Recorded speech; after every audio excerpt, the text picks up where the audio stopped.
Tuhan, kasih-Mu besar untuk kami.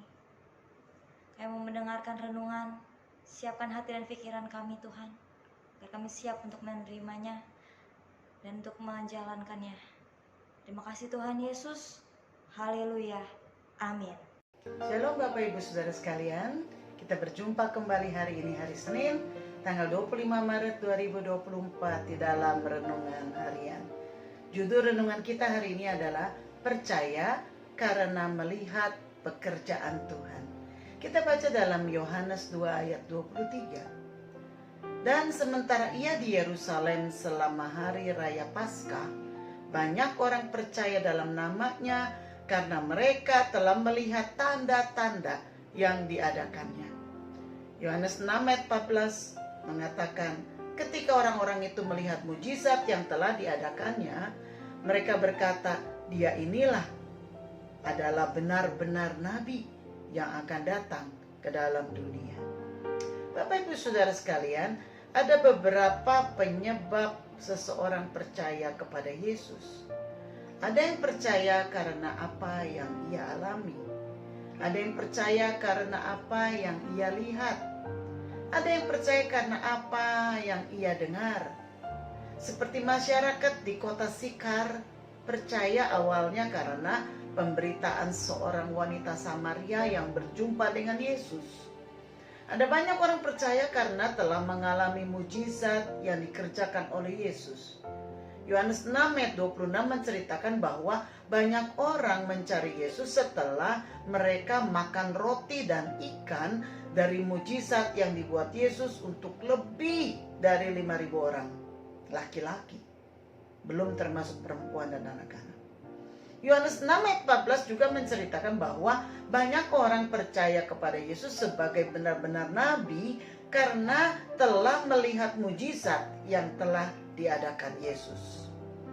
Dalam misi pelayanannya, Yesus memang banyak melakukan mujizat dan tanda-tanda heran. Ia mengubah air menjadi anggur. Ia mencerlikkan mata yang buta. Ia membangkitkan Lazarus dan anak muda di Nain. Ia menyembuhkan orang lumpuh. Ia menyembuhkan perempuan dari pendarahan selama 12 tahun. Ia menyembuhkan yang tuli. Ia memberi makan 5 orang laki-laki, belum termasuk perempuan dan anak-anak, dengan 5 roti dan 2 ikan, dan lain sebagainya. Mujizat dilakukan Yesus untuk memperkenalkan Allah kepada manusia. Di samping juga karena Yesus berbelas kasihan kepada mereka yang sakit dan menderita.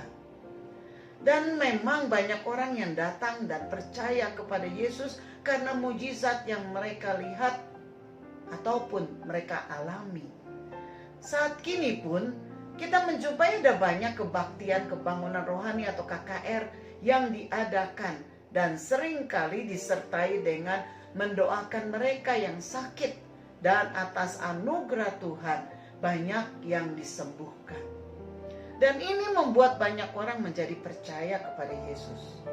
Namun sayangnya, orang banyak yang percaya karena mujizat. Mereka yang telah makan roti sampai kenyang tersebut, pada akhirnya ikut juga menyalibkan Yesus.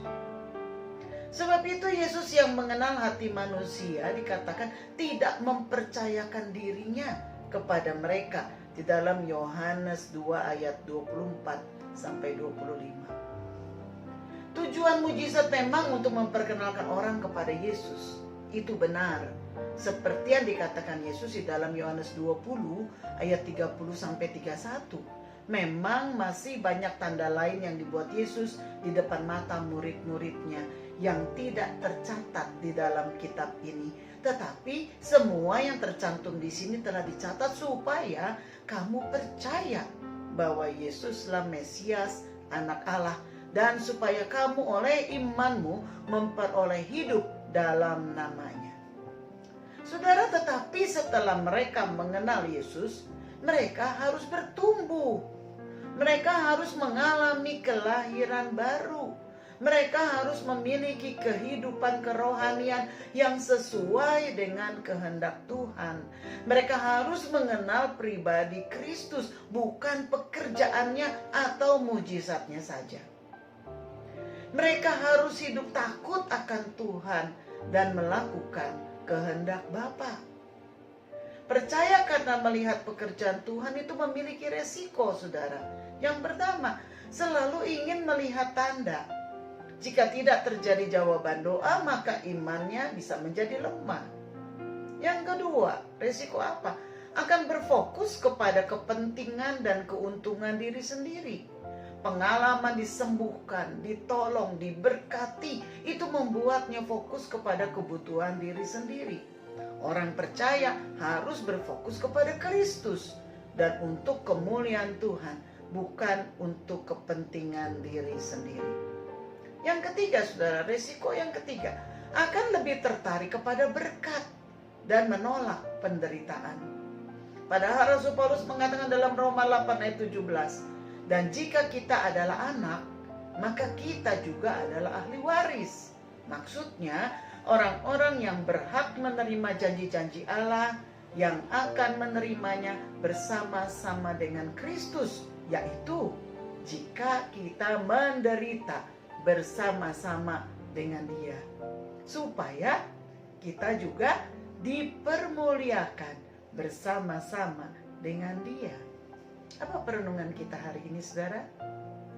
Ada banyak cara orang mengenal Yesus. Mungkin di antara pembaca ada beberapa juga mengenal Yesus karena mengalami pertolongan dari Tuhan. Mungkin disembuhkan atau pertolongan lainnya. Itu baik, saudara telah mengalami kebaikan Tuhan. Tetapi jangan stop sampai di situ. Saudara harus terus bertumbuh, terus mengenal Dia secara pribadi. Cari wajahnya setiap hari, bukan hanya tangannya. Bangun persekutuan dengan Dia setiap waktu melalui apa, saudara? Doa dan pembacaan Alkitab serta merenungkan firman-Nya. Dan hiduplah dengan melakukan firman setiap hari agar iman saudara menjadi bertumbuh, bukan lagi karena melihat mujizat, tetapi karena mengenal pribadinya. Iman saudara bertumbuh dari mengalami dan menerima kebaikan Tuhan kepada memberi kemuliaan kepadanya melalui hidup saudara. Mari kita berdoa. Kami bersyukur Tuhan, hari ini kami belajar untuk lebih lagi diperkuat iman kami, bahwa kami beriman bukan saja karena kami melihat, tetapi kami tetap beriman juga ketika kami tidak melihat. Melihat pertolongan Tuhan, melihat kesembuhan, melihat mujizat Tuhan. Karena kami sudah mengalami hubungan yang erat dengan Engkau. Kami percaya karena kami mengenal pribadi Kristus. Terima kasih ya Tuhan. Terima kasih.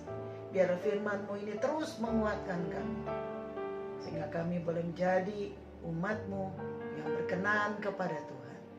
Di dalam nama Yesus kami berdoa. Haleluya. Amin. Kiranya Tuhan memberkati kita semua. Shalom.